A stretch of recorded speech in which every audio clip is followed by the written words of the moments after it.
نحمدہ ونصلی ونسلم علی رسولہ الکریم اما بعد فاعوذ باللہ من الشیطان الرجیم بسم اللہ الرحمن الرحیم۔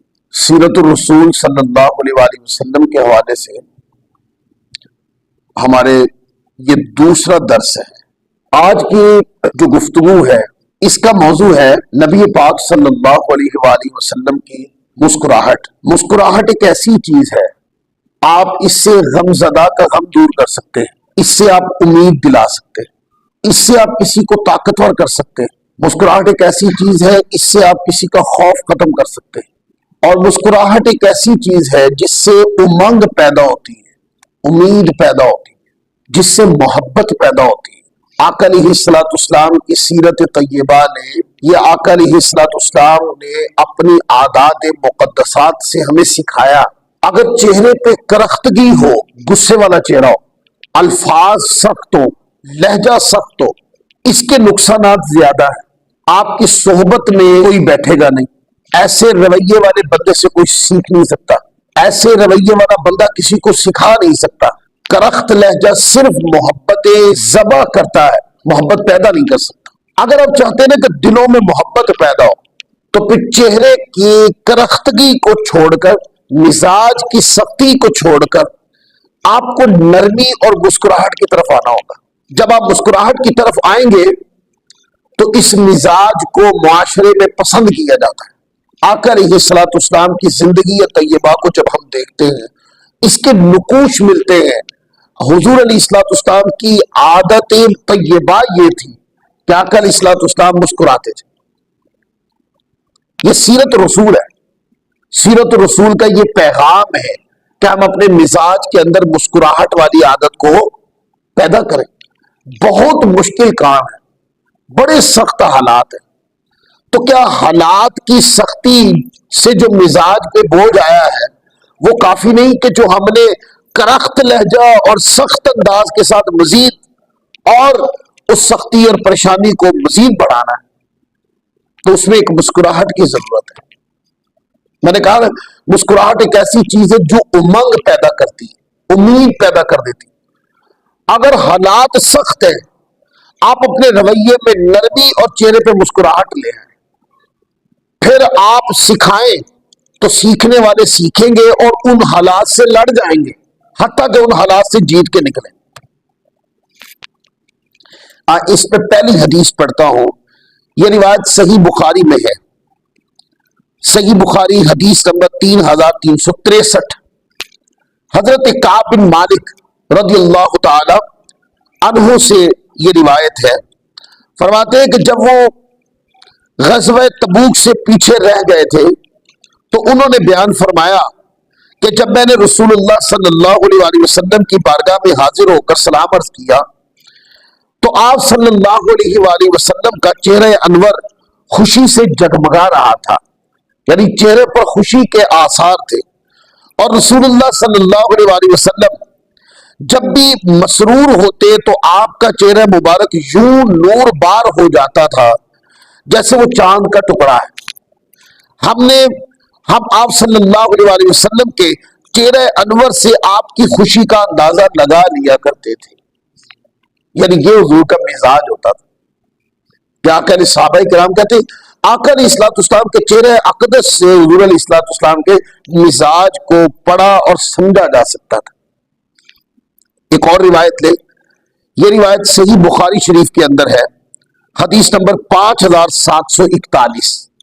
حضرت عائشہ صدیقہ رضی اللہ تعالی عنہا روایت کرتی ہے کہ میں نے رسول اللہ صلی اللہ علیہ وآلہ وسلم کو کبھی اس طرح کھل کر، یعنی کہا لگا کر کھل کر ہنستے نہیں دیکھا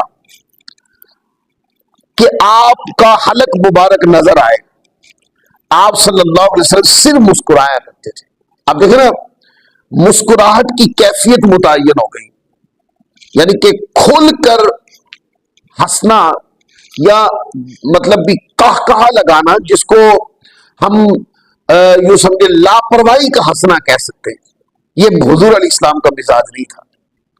یہ کہا لگانا یہ تو وہ لوگ کرتے ہیں جب جو لوگ تصحیح کرتے ہیں نا وہ لوگ اس طرح کرتے ہیں، کہتے ہیں نہیں، آقا علیہ الصلوۃ والسلام کی مسکراہٹ تھی، حضور مسکرایا کرتے، آقا علیہ الصلوۃ والسلام جب ہنسا کرتے یعنی مسکرایا کرتے، تبسم فرماتے حضور، تو کہتے ہیں کبھی کبھی دندان مبارک نظر آتے، صحابہ ان دندان مبارک کا نور دیکھنے کے لیے بڑے بےتاب رہا کرتے، کہتے ہیں کہ مسکراتے آقا علیہ الصلوۃ والسلام چہرہ اقدس پر دندان مبارک بھی ظاہر ہوتے، لیکن کبھی بھی حضور علیہ الصلوۃ والسلام کی مسکراہٹ میں یا ہنسنے میں، آقا کے تبسم میں کبھی قہقہا نہیں ہوتا تھا۔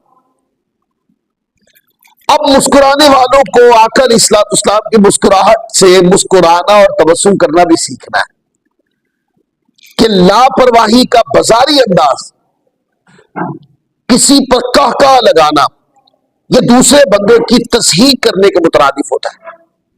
تو کہتے ہیں اس طرح منہ کھول کر لاپرواہی کے ساتھ بازاری انداز میں قہقہا لگانا حضور کی سنت نہیں ہے۔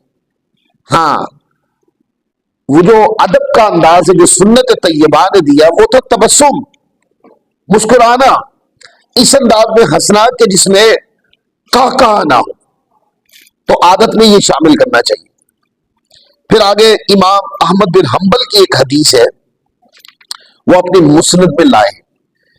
ایک روایت اس طرح بھی ہے جس کو حضرت جابر بن سمورہ رضی اللہ تعالی عنہ روایت کرتے ہیں، کہتے ہیں کہ میں 100 بار سے زیادہ نبی پاک صلی اللہ علیہ وآلہ وسلم کی مجلس میں بیٹھا، صحابہ کرام شعر پڑھتے اور دور جاہلیت کی بعض باتوں کا تذکرہ بھی کرتے، یعنی پرانی باتوں کا تذکرہ بھی کرتے۔ آپ صلی اللہ علیہ وسلم اکثر خاموش رہتے اور بعض اوقات ان کے ساتھ آقا علیہ الصلوۃ والسلام بھی تبسم فرماتے۔ کتنی ملنساری ہے حضور علیہ الصلوۃ والسلام کے مزاج کے اندر۔ حضور سردار تھے اور آقا علیہ الصلوۃ والسلام کون و مکان کے سردار ہیں، کائنات کے والی ہیں، اور دنیاوی اعتبار سے دیکھا جائے تو سلطنت کے بادشاہ ہیں، لیکن حضور کے مزاج کے اندر ملنساری دیکھی۔ صحابہ کرام کہتے ہیں کہ آقا علیہ الصلوۃ والسلام ہمارے ساتھ موجود ہوتے اور ہم پرانی باتیں کرتے، اور وہ پرانی باتیں ظاہر ہے اس طرح کی باتیں ہوں گی نا جو مجلس مصطفیٰ کی شان کے مطابق ہو، اور صحابہ کر رہے ہیں تو پھر وہ عام باتیں تو نہیں ہوں گی نا۔ تو صحابہ کرام کہتے ہیں ہم آپس میں گزرے ہوئے وقتوں کی باتیں کرتے، تو آقا علیہ الصلوۃ والسلام ہمارے ساتھ بیٹھ کر ان باتوں کو سنا کرتے۔ آج اگر کوئی وزیر اعظم ہو تو اپنے سے چھوٹے لوگوں کے ساتھ یوں بیٹھنا پسند کرتا ہے؟ ہٹ گئے نا لوگ سنت نبوی سے۔ آپ وزیر اعظم کی بات تو چھوڑے، آج جس کو سرکاری 17ویں گریڈ کا آفیسر لگ جائے نا کوئی بندہ جس کی چند ہزار روپے سیلری ہو، وہ محلے میں کسی بندے کے ساتھ بیٹھنے کو تیار نہیں ہوتا، کہ میں تو سرکاری ملازم ہوں۔ تو ملازم کا معنی نوکر ہی ہوتا ہے، چلو سرکاری ہو یا غیر سرکاری، نوکر کا معنی تو نوکر ہی ہوتا ہے۔ تو وہ عام بندے کے ساتھ بیٹھنے کے لیے تیار نہیں ہوتا۔ آقا علیہ الصلوۃ والسلام کی طبیعت کی ملنساری ایسی، کیونکہ ظاہر کائنات کی تربیت گاہ تھے، قیامت تک انسانیت نے حضور کے کریکٹر سے، آقا کی سیرت سے، آقا کے کردار سے سیکھنا تھا۔ تو اس لیے حضور علیہ الصلوۃ والسلام صحابہ کرام کے ساتھ بیٹھتے، صحابہ کرام فرماتے ہم آپس میں باتیں کرتے، گزرے ہوئے حالات ذکر کرتے۔ تو کہتے ہیں آقا علیہ الصلوۃ والسلام آپ کی طبیعت مبارکہ کے پر خاموشی رہتی، یعنی حضور کبھی فضول گفتگو نہیں فرمایا کرتے، لیکن خاموشی کے ساتھ آقا علیہ الصلوۃ والسلام گفتگو، صحابہ کرام کی وہ باتیں جو ان کے اوپر گزرے ہوئے حالات سنتے۔ تو کہتے کبھی کوئی مزاح والی بات آ جاتی نا، تو آقا علیہ الصلوۃ والسلام وہ مزاح والی بات کو، کبھی حضور خاموش رہتے، کبھی صحابہ کہتے ہم مسکراتے تو حضور ہمارے ساتھ ہی تبسم فرماتے۔ تو مزاج دیا کہ لوگوں کے ساتھ ملنساری کے ساتھ رہو۔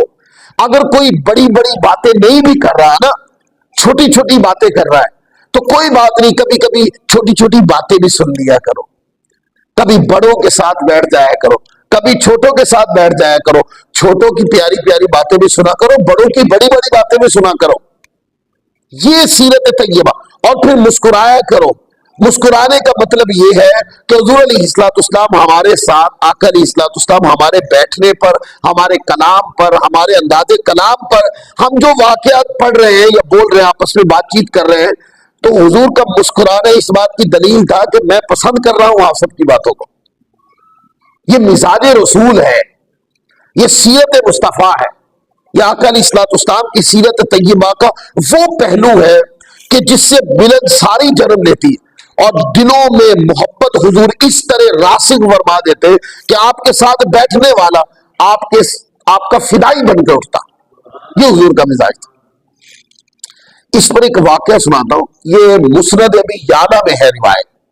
کبھی موقع ملا تو پھر ٹیبل پہ رکھ کے میں روایت پڑھ کے سناؤں گا.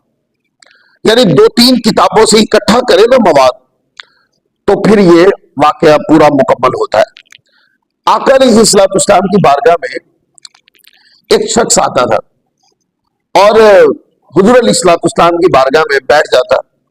اب حضور کی بارگاہ میں تمام صحابہ آتے، آ کے مسائل پیش کرتے، اور یا سیدی یا رسول اللہ، آقا فلاں کام کس طرح ہوگا، حضور فلاں کام کی تدبیر کیسے کریں، آقا فلاں کام پر آپ کیا مشورہ دیتے ہیں. تو حضور علیہ الصلوۃ والسلام سب کی سنتے.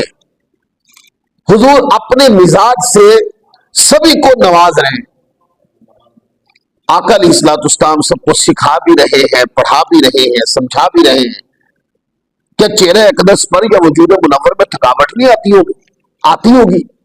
لیکن آقا علیہ الصلوۃ والسلام اس کا احساس بھی نہیں ہونے دیتے اور سب کی سنتے ہیں اپنے پر لطف مزاج کے ساتھ. سب کی سنتے ہیں حضور علیہ السلام. کہتے ہیں کہ یوں آ کے صحابہ بیٹھ کر، ایک شخص ایسا تھا اس کی یہ عادت تھی کہ جب بھی وہ دیکھتا تھا نا کہ چہرہ اقدس کے اوپر تھکاوٹ کے آثار دیکھتا تو وہ کیا کرتا، مجلس مصطفیٰ کی شان کے لائق کوئی لطیفہ سنا دیتا. اب لطیفے کا معنی ہمارے معاشرے میں اور لیا جاتا ہے. لطیفے کا معنی ہوتا ہے کوئی لطف والی بات، سچی بات ہو پر وہ لطف پر مبنی ہو، یعنی سننے والا مسکرا دے یا اس کو اچھی لگے، بندے کا مزاج جو ہے نا وہ تر و تازہ ہو جائے. لطف والی بات یہی سے لطیفہ ہے. تو آقا کی بارگاہ میں کوئی بھی لطیفہ سنا دیتا ہو، اس سے کیا ہوتا، وہ جو تھکاوٹ کے آثار حضور مسکرا دیتے اور وہ تھکاوٹ جو چہرہ اقدس پر تھی اس کے آثار ختم ہو جاتے. آپ دیکھتے ہیں نا، یہ انسانی فطرت ہے. آپ مسکراتے ہیں آپ کا مزاج بدل جاتا ہے. مسکراہٹ ایک ایسی چیز ہے، کوئی پر لطف بات سنیں آپ سننے کے بعد جب آپ مسکرائیں گے، مسکرا کر مسکراہٹ ختم ہوگی، آپ کا مزاج بدلا ہوا ہوگا.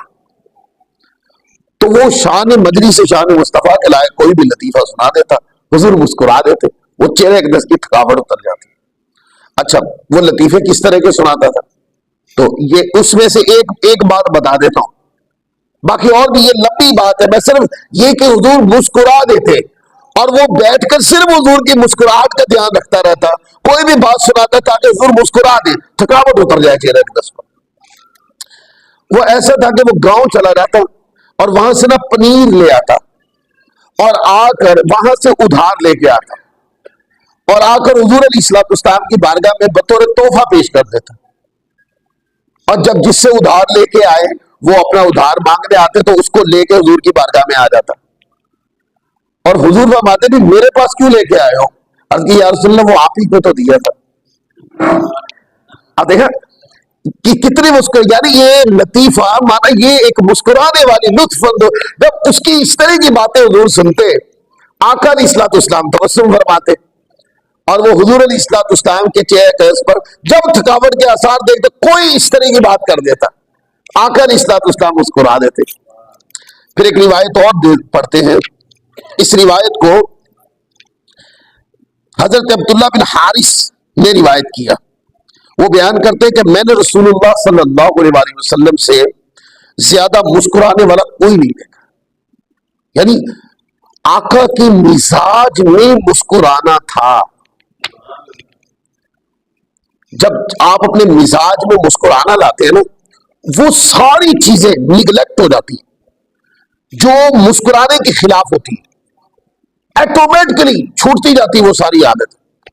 یا اگر بندہ مسکرانا اپناتا ہے تو پھر بندہ مسکرانے کے خلاف جتنے بھی رویے ہوتے ہیں ان کو ختم کرتا چلا جاتا. اور آپ دیکھتے ہیں کہ چہرے پر مسکراہٹ اور تبسم رکھنا، آپ ایسے مزاج کے شخص سے ملے آپ دیکھیے گا اس کا چہرہ کھلا ہوا ہوگا، اس کے چہرے کے اوپر آپ کو ایک تابانی نظر آئے گی، ایک شائستگی نظر آئے گی اس کے چہرے کے اوپر، اس لیے کہ اس کا مزاج مسکرانے والا، وہ مسکرا کر صرف دلوں کے اندر محبت داخل کرتا ہے، مسکراہٹ ہوتی ہی محبت داخل کرنے کی۔ تو وہ کتنا عالیشان آدمی ہے کہ جس کا منشور ہے کہ میرے رویے سے کسی کے اندر کوئی میرے رویے سے پریشان نہ ہو، بلکہ ایسا رویہ بنایا کہ جو بھی میرے رویے کو پائے تو صرف میرے رویے سے اس کو محبت نصیب ہو۔ یہ حضور کی سنت بتاتی ہے۔ یہ ایک روایت اور ہے، اس کو امام مسلم لائے کتاب فضائل الصحابہ کے اندر، اور امام ترمذی لائے کتاب المناقب کے اندر۔ امام مسلم کی حدیث نمبر 2475 ہے، پھر اسی طرح امام ترمذی اس کو کتاب المناقب میں لائے، حدیث نمبر 3821 ہے، اور بھی کئی کتابوں کے اندر یہ روایت آئی۔ حضرت جریر اس کو بیان کرتے ہیں رضی اللہ تعالیٰ عنہ کہ جب سے میں دار اسلام میں داخل ہوا ہوں، صحابی رسول یہ بات بتا رہے ہیں کہ جب سے میں دار اسلام میں داخل ہوا ہوں، اس وقت سے لے کے آج تک نبی پاک صلی اللہ علیہ وآلہ وسلم نے کبھی مجھے ملنے سے روکا نہیں۔ اللہ اکبر، یہ مزاج رسول ہے، کبھی نہیں روکا کہ میں گیا ہوں تو حضور نے فرمایا کہ آقا مصروف ہے آپ بعد میں آئیے، نہیں، کہہ رہے کبھی نہیں روکا۔ آپ صلی اللہ علیہ وآلہ وسلم جب بھی مجھے دیکھتے تو چہرہ انور پر تبسم ریز ہو جاتا ہے، چہرہ تبسم ریز۔ کہہ رہے میں جتنی بار بھی حضور کی بارگاہ میں گیا، آقا علیہ الصلوۃ والسلام نے کبھی مجھے ملنے سے انکار نہیں کیا، اور جب بھی ملا ہوں چہرہ اقدس پر ہمیشہ مسکراہٹ اور تبسم کے ساتھ آقا علیہ الصلوۃ والسلام نے مجھے ریسیو کیا ہے، مجھے قبول کیا اپنی بارگاہ کے اندر۔ پھر آگے کہتے ہیں میں نے آپ صلی اللہ علیہ وآلہ وسلم سے گزارش کی کہ میں جم کر گھوڑے پر سواری نہیں کر سکتا، آقا میں جس طرح ایک گھڑ سوار ہوتا ہے، لمبے لمبے سفر سواری پہ کیے جاتے ہیں، تو میں نہیں کر پاتا ہوں، میرے جسم میں اتنی قوت اور طاقت نہیں کہ میں گھوڑے پہ بیٹھ کر لمبا سفر کر سکوں۔ تو کہتے ہیں کہ حضرت جریر کہتے ہیں کہ آقا دو جہاں صلی اللہ علیہ وآلہ وسلم نے اپنا دست مبارک میرے سینے پہ مارا اور دعا فرمائی، فرمایا اللہم ثبت ہو وجعلہ ہادیا مہدیا، فرمایا اللہ اسے جما دے، اسے ہدایت دینے والا اور ہدایت یافتہ بنا دے۔ آپ دیکھیں نا، بزرگان دین جب کسی کو فیض منتقل کرتے ہیں، اپنی روحانیت سے حصہ دیتے ہیں، تو آپ دیکھتے ہیں کہ کبھی وہ سر پہ ہاتھ رکھ کے کوئی دم پڑتے ہیں تو ٹھیک ہو جاتا ہے، تو لوگ کہتے ہیں دم ویسے ہی پڑھ دو، ہاتھ رکھنے کی کیا ضرورت ہے؟ لوگ بات کرتے ہیں نا، یا مطلب سینے پہ ہاتھ رکھ کے دم پڑا جاتا ہے تو لوگ کہتے ہیں تو ایسے ہی دم کر دے، ہاتھ رکھنے کی کیا ضرورت ہے؟ تو یہ حضور کی سنت سے ثابت ہو رہی ہے بات کہ جب حضرت جریر رضی اللہ تعالی عنہ نے کہا یا رسول اللہ میں جم کے گھڑ سواری نہیں کر سکتا ہوں، تو حضرت جریر کہتے ہیں آقا علیہ الصلوۃ والسلام نے میرے سینے کے اوپر اپنا دست اقدس مارا اور ساتھ دعا دے دی۔ اور پھر آگے حدیث پاک کا مضمون دیگر کتابوں میں آتا ہے، کہتے ہیں حضرت جریر کہتے ہیں اس کے بعد میں گھڑ سواری کے اندر لمبے لمبے سفر کرتا رہا، مجھے پھر کبھی کوئی پریشانی نہیں ہوئی۔ اب یہ جو فیض تھا، یہ فیض کیا لوگ جو اعتراض کرتے ہیں، سوال کرتے ہیں، میں ان سے پوچھ سکتا ہوں کیا اس فیض کے اوپر ہم فیض مصطفیٰ کا جملہ بول سکتے ہیں؟ حضرت جریر رضی اللہ تعالیٰ عنہ کی کمی کو، کمزوری کو دست اقدس کے صرف ایک بار دست اقدس رکھنے سے وہ ساری کمزوری ختم ہو گئی، کیا اس کو ہم فیض رسول کہہ سکتے ہیں؟ حدیث میں بھی آ چکا، آقا علیہ الصلوۃ والسلام نے ہی یہ کام کیا، حدیث ہی یہی بتا رہی، تو کیا اس کی اجازت ہے؟ لوگوں سے پوچھ لینا۔ اچھا اگر یہ حدیث میں اس طرح کا مضمون ہے تو پھر اس کے خلاف جو باتیں معاشرے کے اندر پھیلائی جاتی ہیں، جو زور آزمائی سے لوگ باتیں کرتے پھرتے ہیں، کیا ان کی نظر میں یہ حدیث نہیں ہے؟ آقا علیہ الصلوۃ والسلام کا فیض روحانی زندہ ہے، یہ حدیث دلیل ہے اس کے اوپر، اور حضور علیہ الصلوۃ والسلام فیض دیتے ہیں، فائدہ دیتے ہیں، وہ فائدہ ایک طرح کا وہ ہزاروں درجے کا فائدہ ہے۔ تو آپ دیکھتے ہیں کہ وہ کہتے ہیں میں دار اسلام میں آنے کے بعد جتنی بار بھی بارگاہ رسالت میں گیا، کبھی حضور نے مجھ سے ملنے سے انکار نہیں کیا. جب گیا، جتنی بار بھی گیا ہوں، آقا علیہ الصلوۃ والسلام جب بھی مجھے ملے ہیں تو تبسم شدہ چہرے کے ساتھ مجھے ملے. تو سنت طیبہ نے کیا سکھایا؟ آقا کی سیرت طیبہ نے کیا پیغام دیا؟ ہماری اخلاقی تربیت سیرت مصطفیٰ نے کیا کی؟ وہ یہ کی کہ جب مہمان آ جائے اس کو ریسیو کرے خندہ پیشانی کے ساتھ، مہمان کو ہمیشہ محبت کے ساتھ، اس کو مسکراہٹ کے ساتھ ریسیو کرے. اپنے دلوں میں کینہ اور بغض رکھ کے اپنے مہمانوں کو یا اپنے دوستوں کو یا اپنے عائشہ و قارب یا رشتہ داروں کو کبھی ریسیو مت کرے. جب بھی کرے مسکراہٹ کے ساتھ کرے، جیسے حضور علیہ الصلوۃ والسلام کی سنت نے سکھایا. اچھا نہیں، مہمان اگر پہلی بار تو بندہ مسکرا کے ان کو ریسیو کر لیتا، اگر وہی مہمان دوسری بار آ جائے، تیسری بار آ جائے، چوتھی بار آ جائے یا بار بار آئے، تو کیا ایک دو بار مسکرا کے اور بعد میں پھر کرخت لہجہ بنا لے؟ حضور کی سنت تو یہ نہیں بتاتی، آقا کی سیرت کا تو یہ پیغام نہیں. وہ زندگی میں جتنی بار بھی آئے، بات اس کے آنے کی نہیں ہے، بات ہمارے ریسیو کرنے کی ہے. ہم اس کو کس طریقے سے ملے، ہمارا ملنا کیسا ہے؟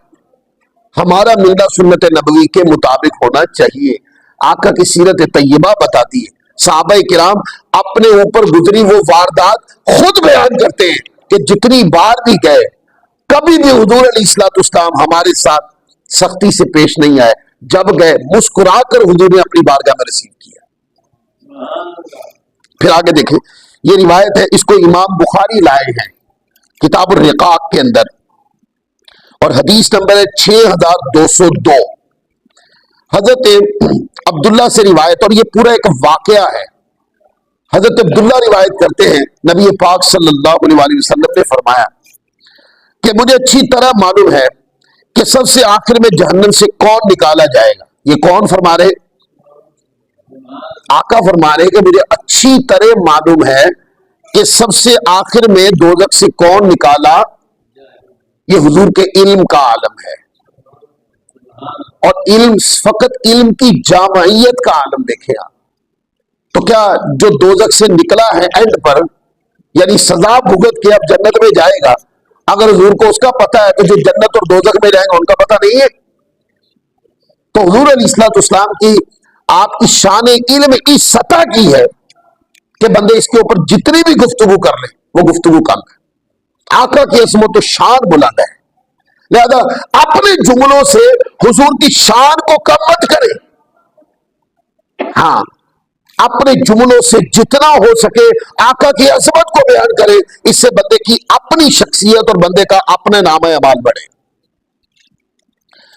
تو فرماتے ہیں میں خوب جانتا ہوں، یا کرے فرمایا یا سب سے آخر میں کون جنت میں داخل ہوگا. وہ آدمی، اب حضور اس کی رویداد سنا رہے ہیں، یہ بخاری شریف کی میں نے کتاب رقاق کی بتائی. کہتے وہ آدمی جب جسم کو گھسیٹتا ہوا جہنم سے باہر نکلے گا، چنانچہ اللہ تعالیٰ اس سے فرمائے گا جا جنت میں داخل ہو جا. وہ جنت میں داخل ہوگا تو اسے گمان گزرے گا کہ شاید یہ بھری ہوئی ہے، یعنی اس کو گمان گزرے گا کہ شاید جنت بھری ہوئی ہے، پر بھری ہوئی نہیں ہوگی، یہ تو اس کا خیال ہے. چنانچہ وہ واپس لوٹ کر عرض گزار ہوگا اے رب وہ تو بھری ہوئی ہے. پھر اللہ تعالیٰ اس سے فرمائے گا جا جنت میں چلا جا. لہذا وہ جنت میں داخل ہوگا، جنت میں جا کر اسے پھر گمان گزرے گا کہ شاید یہ بھری ہوئی ہے. پس وہ واپس لوٹ کر پھر عرض کرے گا اے رب عز و جل میں نے تو وہ بھری ہوئی پائی ہے. چنانچہ اللہ تعالیٰ اس سے فرمائے گا جا اور جنت میں داخل ہو، کیونکہ تیرے لیے جنت میں دنیا کے برابر بلکہ اس سے 10 گنا زیادہ حصہ ہے، یا فرمایا تیرے لیے 10 دنیاوں کے برابر حصہ ہے. وہ عرض کرے گا اے اللہ کیا مجھ سے مزاح کرتا ہے یا مجھ سے تبسم فرما رہا ہے؟ جب اللہ فرمائے گا جا جنت کے اندر، تیرے لیے 10 دنیاؤں کے برابر جنت کے اندر اجر ہے. اتنا اجر دیکھ کر، اللہ کے ایسی عطا دیکھ کر، اللہ کا یہ فضل و کرم دیکھ کر، وہ بہت چھوٹا آدمی ہے نا، تو اللہ کی بارگاہ میں کہتے مولا مجھ سے مزاح فرما رہا ہے، یعنی مجھ سے تبسم فرما رہا ہے. اس کے اوپر حدیث پاک کے لفظ ہیں، حالانکہ اللہ تبارک و تعالیٰ عز و جل مزاح تو نہیں فرماتا، اللہ تو حقیقی بات فرماتا ہے. جو بات اللہ نے فرما دی وہ حقیقت ہی ہے، اس کے حقیقت ہونے میں کوئی بھی شک ہے نہیں. لیکن وہ جس کو اتنا مل گیا اس کو یقین نہیں آ رہا تھا کہ مجھے اتنا مل جائے گا، حالانکہ تو حقیقی مالک ہے. روایت کے لفظ ہے، حضرت عبداللہ بن مسعود بیان کرتے ہیں، میں نے دیکھا کہ جب یہ والے جملے آقا علیہ الصلوۃ والسلام یہ حدیث سنا رہے تھے، صحابہ کرام کو بتا رہے تھے، تو یہ والے جملے کہ وہ جو جنت میں جانے والا اللہ کی رحمت سے بہت بڑا اجر دے دیا گیا، اور وہ یہ کہے گا مولا کہیں مجھ سے تبسم تو نہیں فرما رہا. کہتے ہیں آقا علیہ الصلوۃ والسلام یہ جملے فرما کر آقا علیہ الصلوۃ والسلام اتنے مسکرائے کہ حضور کے دندان مبارک نظر آئے. یعنی اس کو اتنا اللہ نے عطا کر دیا، اتنا عطا کر دیا رب کائنات نے اس کہ اس کو لگا کہ یعنی اس نے اپنی کم علمی سے یہ کہا مولا کہیں تبسم تو نہیں ہے، یعنی میں اس کا حقدار تو نہیں ہوں، میں نے اتنا عمل تو نہیں کیا، میرے اوپر اتنی عطا، میرے اعمال کا تو یہ بدلہ نہیں ہے. لیکن فرمایا نہیں، یہ اعمال کا بدلہ نہیں ہے، یہ اللہ کی رحمت اور کرم ہے جو تجھ پر ہوا ہے. اللہ اکبر. اور آقا علیہ الصلوۃ والسلام نے فرمایا یہ جو شخص ہے یہ اہل جنت کے سب سے کم درجے والا شخص ہوگا جس کو اتنا اجر اللہ عطا فرمائے گا. اور وہ جن کو اللہ تبارک و تعالیٰ نے اپنے فضل و کرم سے بے حساب بخشا، ان کے اجر کا عالم کیا ہوگا. وہ جو ساجدین ہیں، وہ جو رکوع اور تسبیحات تحلیلات کے اندر اور قرآن و حدیث کے حلال و حرام کے مطابق جنہوں نے زندگی بسر کی، وہ جو دین متین کے لیے قربانیاں دیتے رہے، وہ جو شب و روز اللہ کی عبادت کے اندر مصروف رہے، ان لوگوں کے اجر کا عالم کیا ہوگا. یہ تو وہ شخص ہے جس کو اللہ نے اجر دیا جو اپنے گناہوں کی وجہ سے دوزخ میں جا گرا تھا، اور اتنے گڑھے میں جا گرا تھا کہ یہ دوزخ میں سب سے اینڈ پہ نکالا گیا.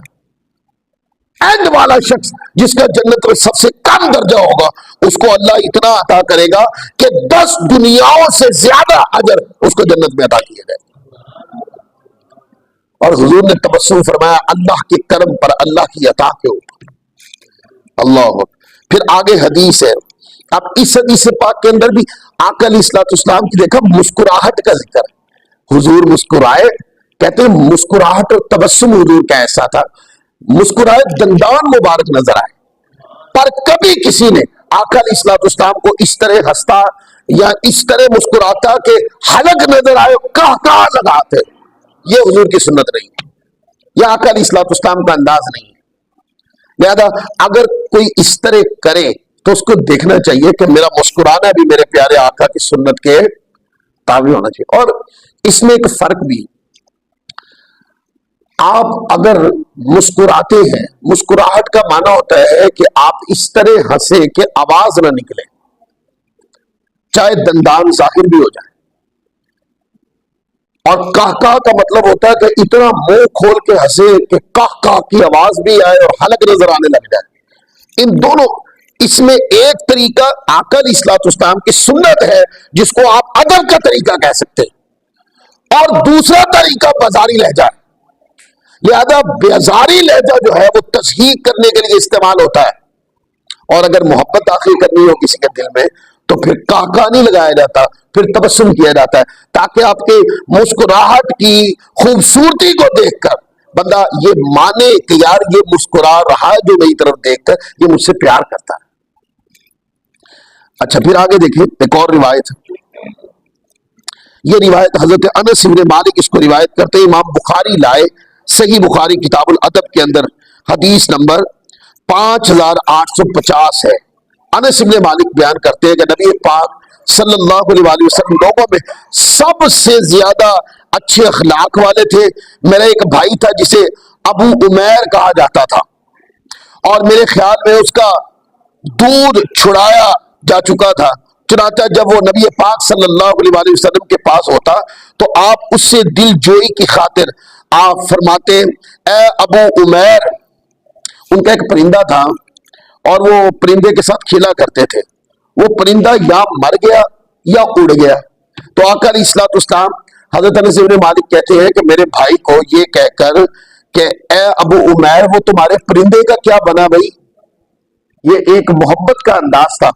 تو وہ چونکہ جدائی پڑ گئی نا، پرندہ اڑ گیا یا مر گیا، تو وہ جب جب ان کو یاد آتا تو فکر ہوتی، تو آقا بار بار فرمایا کرتے، محبت کا یہ انداز تھا. حضور فرماتے ابو عمیر تمہارے پرندے کا کیا بنا؟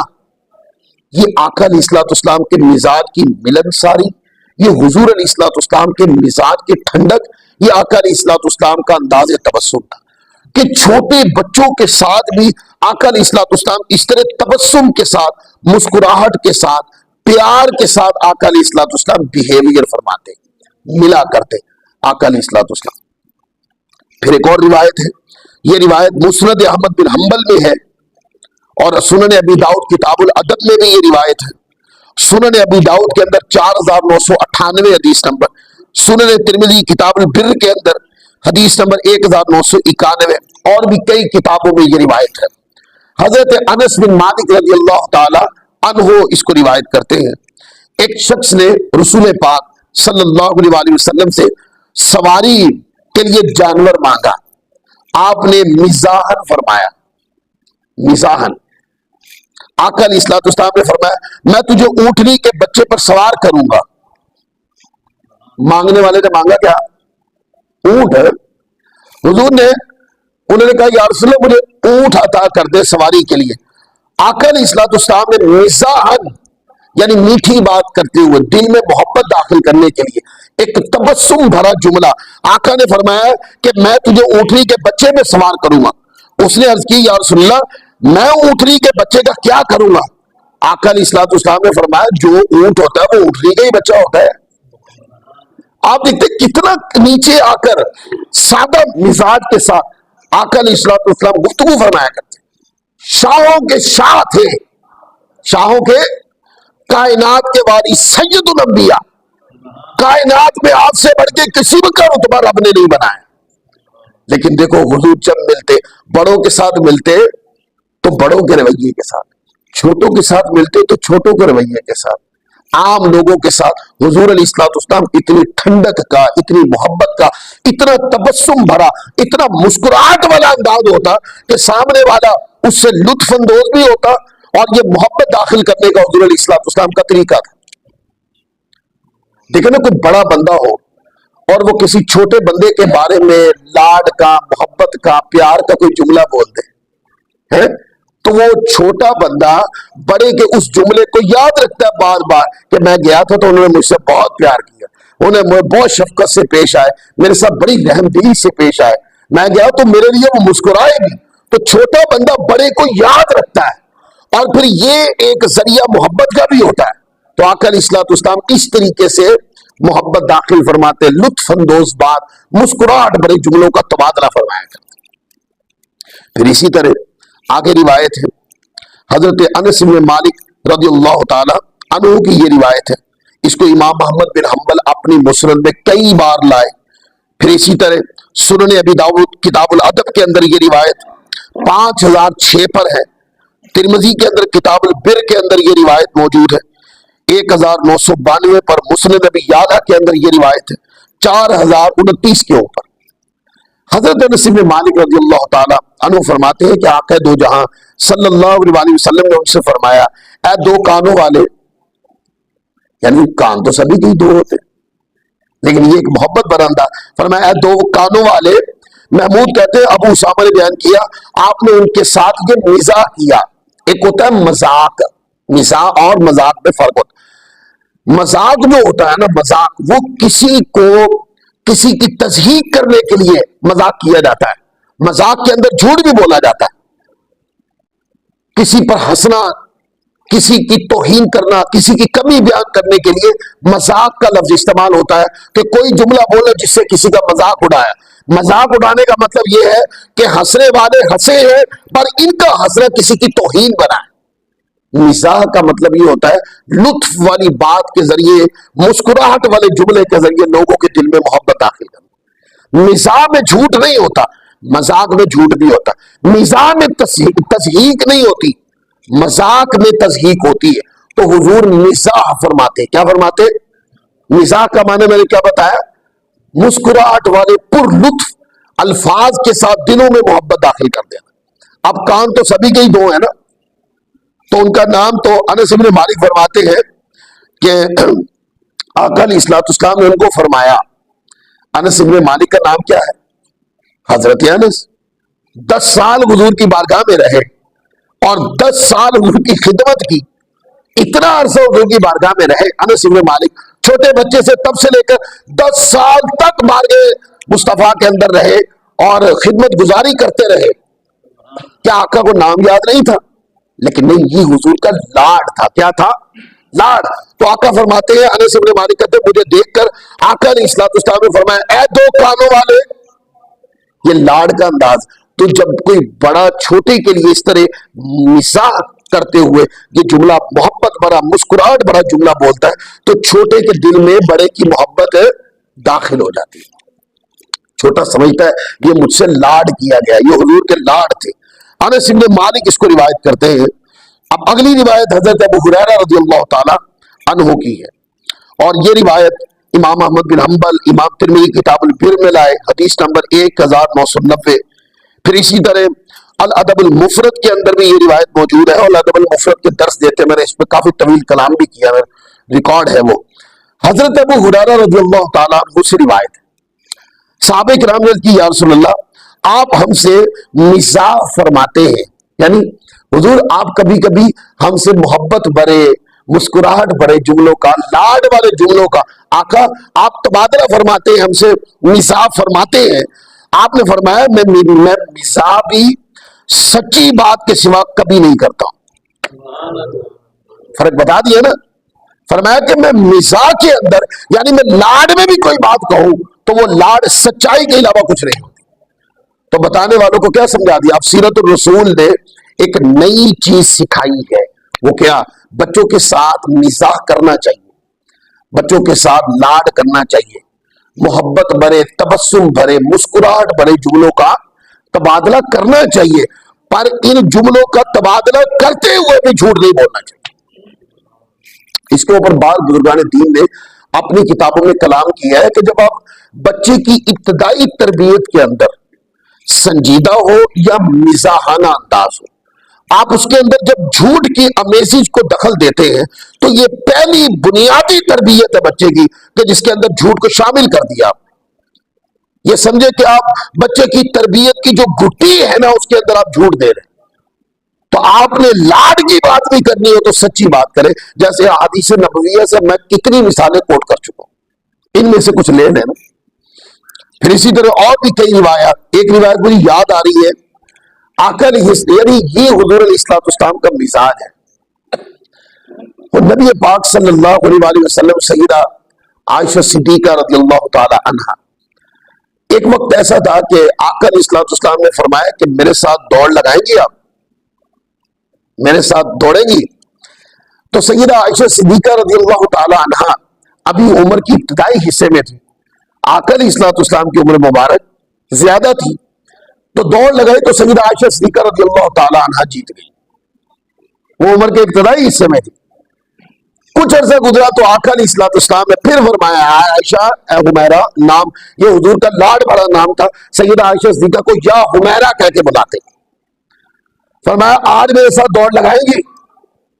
تو انہوں نے کہا جی لگا دے۔ تو آقا علیہ الصلوۃ والسلام کے ساتھ سیدہ عائشہ صدیقہ دوڑی تو اب کی بار حضور علیہ الصلوۃ والسلام سرعت رفتاری سے آگے نکل گئے، اور جب یہ دوڑ جیت لی حضور نے تو ساتھ فرمایا کہ اس دن کا بدلہ ہو گیا جو جیتے تھے نا۔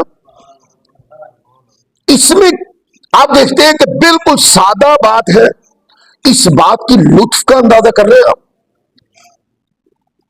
اس کے اندر آپ محبت کا اندازہ کر رہے ہیں، اس کے اندر پیار کا اندازہ کر رہے ہیں۔ تو سنت طیبہ سیرت مصطفیٰ یہ مزاج دینا چاہتی ہے کہ ایک باپ کا، ایک شوہر کا، ایک بیٹے کا بیہیویئر کیسا ہونا چاہیے۔ ہر وقت کرخت لہجہ، غصے والے لہجہ، جب بھی ملنا غصے سے ہی ملنا، میں گھر آؤں تو جو ہے نا میری طبیعت کے مطابق ساری چیزیں اس طرح ہوں۔ یہ کوئی کمال نہیں ہے کہ باپ گھر میں جائے سارے ڈر کے سہم جائے ابا جی آ گئے، یہ تو کوئی کمال نہیں۔ یعنی آپ نے دھاڑ اتنی بٹھا رکھی ہے کہ آپ کے سامنے کوئی بندہ آپ کے مزاج کے خلاف نہیں کر سکتا، اتنی سختی کی ہوئی ہے آپ نے۔ اچھی بات یہ تھی کہ آپ گھر میں آئے تو سارے مسکرائے، آپ کا استقبال کرے، ابو جان آ گئے۔ ان کو پتہ ہے کہ ہمارے والد اگر 10,000 بار بھی ہمارے ساتھ بیٹھیں گے نا، ہمیں اپنے والد سے اتنی پرلطف باتیں سننے کا موقع ملتا ہے، دل کرتا ابو جان کے بعد بیٹھے رہے۔ یہ بچوں کے والد کو بھی اپنے مزاج بنانا ہے اور بچوں کی والدہ کو بھی اپنے یہ مزاج بنانا ہے۔ اسی طرح بہنوں کے بھائیوں کو بھی یہ انداز اپنانا ہے اور بھائیوں کی بہنوں کو بھی یہ انداز اپنانا ہے۔ بڑوں سے لے کر چھوٹوں تک اپنے انداز میں سنت نبوی کی آمیزش کو پیدا کرنا ہے۔ انس بن مالک کہتے 10 سال میں حضور کی بارگاہ میں رہا۔ کتنے سال؟ 10 سال۔ وہ کہتے جب میں گیا تھا تو شاید 10 سال کے بچے ہی تھے اور 10 سال تک حضور کی بارگاہ میں گیا رہا۔ کہتے ہیں کہ 10 سال آقا علیہ الصلوۃ والسلام نے کبھی میری یوں نہیں فرمایا اف یہ آپ نے کام کیوں کیا۔ جیسے پنجابی میں کہتے ہیں نا اتنے کنی کیا سکھا، تو اردو میں بولتے اف یہ کام آپ نے کیوں کیا۔ وہ انس بن مالک کہتے ہیں میں نے زبان رسالت مآب سے اس طرح کا کبھی جملہ سنا ہی نہیں۔ اگر کچھ غلط ہو جاتا تو اس کا صحیح طریقہ بتا دیا جاتا، اور اگر کچھ کر نہیں سکتے تو وہ سکھا دیا جاتا۔ لیکن جب بھی حضور تشریف لاتے آقا علیہ الصلوۃ والسلام اپنے کرم سے نواز کے رکھ دیتے، اپنے تبسم سے نواز کے رکھ دیتے، اپنے مزاج سے سینج کے رکھ دیتے۔ انس بن مالک کا یہ پیغام۔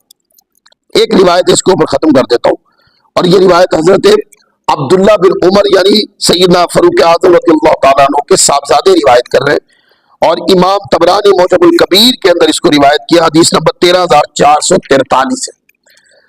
وہ کہتے ہیں حضرت عبداللہ بن عمر بیان کرتے ہیں آقا دو جہاں صلی اللہ علیہ وآلہ وسلم نے فرمایا بے شک مزاح کرتا ہوں، کیا فرمایا؟ بے شک میں مزاح کرتا ہوں لیکن سچ بات کے علاوہ کچھ نہیں کرتا، یعنی مزاح میں بھی جھوٹی بات نہیں کرنی چاہیے، یہ حضور نے سکھایا۔ لہذا آج سیرت الرسول کا یہ پہلو ایک میں نے آپ کے سامنے رکھا، اور اس میں ایک تربیت بھی ہے۔ اپنے مزاج کے اندر نرمی، مسکراہٹ اور گنجائش رکھنا، یہ 3 جملے ذہن میں رکھنا، نرمی، مسکراہٹ اور گنجائش رکھنا۔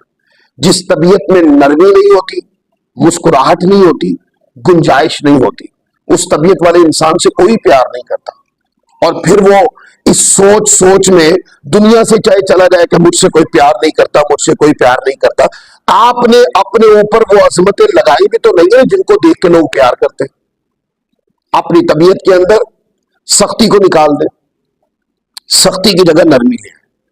اپنی طبیعت کے اندر سے دھاڑ نکال کے مسکراہٹ لیں۔